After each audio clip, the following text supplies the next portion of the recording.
पति की मृत्यु के बाद 1.5 साल बाद सुमन ने अपनी बेटी साधना की शादी कर दी थी। मगर जब साधना बहुत अरसे तक औलाद को जन्म न दे सकी तो साधना के ससुराल वालों ने साधना पर बांझ होने के इल्जाम लगाना शुरू कर दिए। जब साधना ने उनको समझाना चाहा कि औलाद मर्द के नसीब से होती है, औरत के नहीं, तो साधना का पति गुस्से से पागल हो गया और साधना को ये कहकर पीटना शुरू कर दिया कि तू मुझे नामर्द कह रही है। इतनी सी बात पर साधना के पति ने साधना को चमड़े की बेल्ट से इतना पीटा कि बेल्ट जिस्म के जिस हिस्से पर भी लगती, जिस्म की चमड़ी बेल्ट के साथ ही उधड़ जाती। जब साधना का जिस्म जगह जगह से फट गया तो साधना दर्द की शिद्दत से बेहोश हो गई। और फिर जब साधना काफी देर तक भी होश में न आई तो साधना के ससुराल वालों ने उसकी मौत के डर से उसे अस्पताल पहुंचाया। अस्पताल में भी साधना दूसरे दिन होश में आई, मगर जख्मों के दर्द की शिद्दत की वजह से फिर हालत बेहोशी में चली गई। उसके बाद डॉक्टर ने 1.5 हफ्ते साधना को ज्यादा वक्त बेहोशी में रखा। 1.5 हफ्ता बाद जब साधना के जख्म कुछ ठीक हुए तो साधना को सुमन अपने घर ले आई। डॉक्टर ने साधना को 2 हफ्ते की दवा दी। 2 हफ्ते बाद दोबारा चेकअप करवाने का कहा। अगर तकलीफ हद से ज्यादा बढ़ जाए तो फौरन अस्पताल आने का कहा और फिर साधना को मां के साथ जाने की इजाजत दे दी। साधना जितने दिन अस्पताल में एडमिट रही, सिवाय पहले दिन के कि जब उसे अस्पताल पहुंचाने और उसकी मां के हवाले करने के बाद साधना के ससुराल वालों में से किसी ने भी दोबारा अस्पताल जाने की हिम्मत न की। जब घर आने के बाद दूसरे तीसरे दिन साधना की तबीयत कुछ बेहतर हुई तो साधना के मोहल्लेदार और सुमन की सहेलियों में से जो भी साधना के हालचाल पूछने आता तो साधना के लिए सुमन को किसी न किसी तांत्रिक का पता बता जाती कि फला तांत्रिक के पास जाने से औलाद हो जाती है।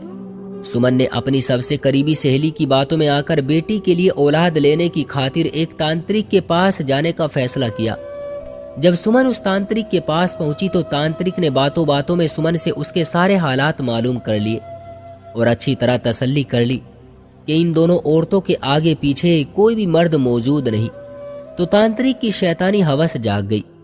तांत्रिक ने सुमन को बताया कि तुम्हारी बेटी पर काला जादू है, उसको यहाँ 2 दिन और 2 रातें अकेले रहना होगा, तो फिर उसका जादू टूटेगा।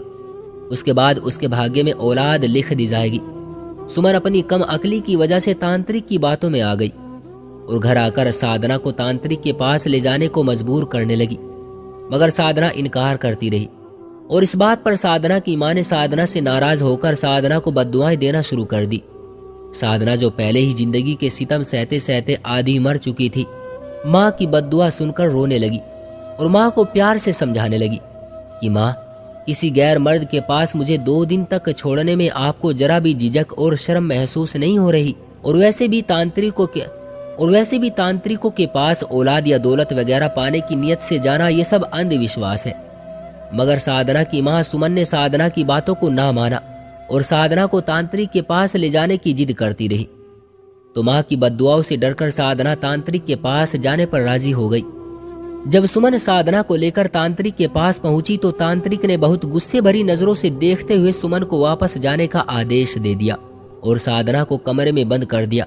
साधना रोते हुए अपनी माँ सुमन से मिन्नतें करती रही कि मुझे यहाँ अकेले छोड़कर मत जाओ, मगर सुमन ने अपनी कमअकली की वजह से तांत्रिक की बात मानते हुए साधना को वहीं छोड़ा और खुद वापस अपने घर आ गई।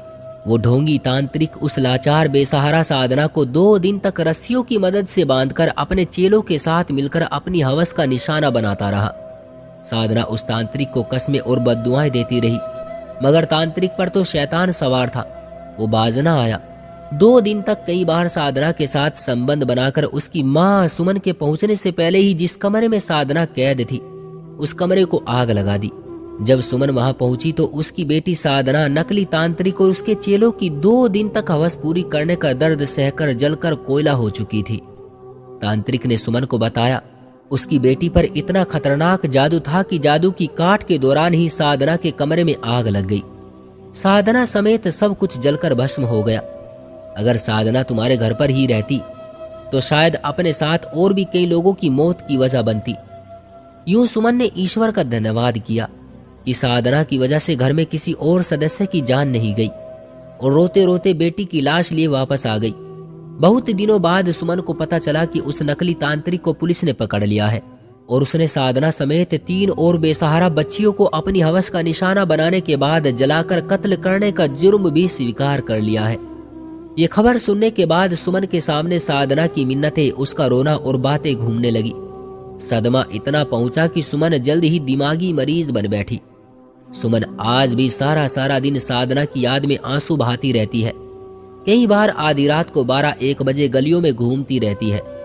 गांव का चौकीदार पूछता है कि इतनी रात को कहाँ घूम रही है, तो रोते हुए कहती है, मेरी बेटी को डर लग रहा है, मेरी बेटी को वो ढोंगी तांत्रिक जलाने आ रहा है, मेरी बेटी मुझे बुला रही है, मेरी बेटी मुझे साथ लेकर जाने का कह रही है, मैं बेटी के पास रहूंगी या बेटी को साथ लेकर आऊंगी। चौकीदार सुमन की बात सुनकर चुप हो जाता। सुमन खुद को कोसने लगती। चौकीदार भी उसकी सुरक्षा के लिए उसके पीछे पीछे ही रहता कि कहीं इसे इतनी रात को कोई जानवर ना परेशान कर दे।